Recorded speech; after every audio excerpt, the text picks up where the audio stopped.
Well, it was shut down for 3 weeks for maintenance, and in the same week that the St. John's River Ferry returned to service, the company that runs the ferry filed for bankruptcy. However, JTA says that there are no plans to alter ferry service. In fact, they hope to expand their fleet. Rich Donnelly is on your side tonight, live in Mayport, with how this expansion is possible, Rich, during bankruptcy. Yeah, Anthony, the big difference here is the difference between types of bankruptcy. Chapter 7 bankruptcy is when a company sells their assets because they're going out of business. A company called Hornblower Group operates the St. John's River Ferry, and they filed for Chapter 11 bankruptcy, which is more of a restructuring in order to get their finances straight.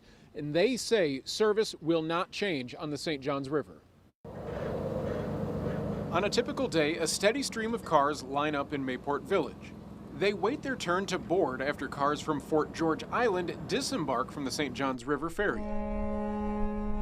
But that wait time might be lessened in the coming years after JTA announced a proposed second ferry to its fleet. I like to arrive on time, so this would be really convenient to have two-way straight, you know what I mean? So I think the wait would be less and you would be able to make your ETA. I'm all in. According to a section of JTA's website about future projects, the proposed second ferry would be of similar size to the current ferry. An additional ferry is welcome news to tourist Troy Logan, who's riding his bike to Amelia Island. More frequently would be more convenient. I mean, for tourists like me, and I'm sure people that are using this for business purposes, it'd be great.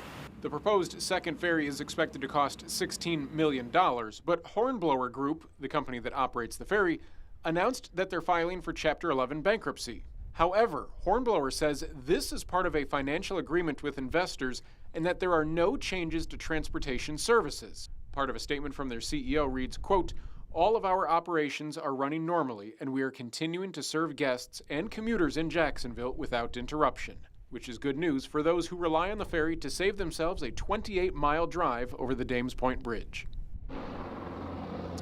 According to a JTA presentation from November of 2023, the proposed second ferry would not begin construction until at least spring of 2025 at the earliest.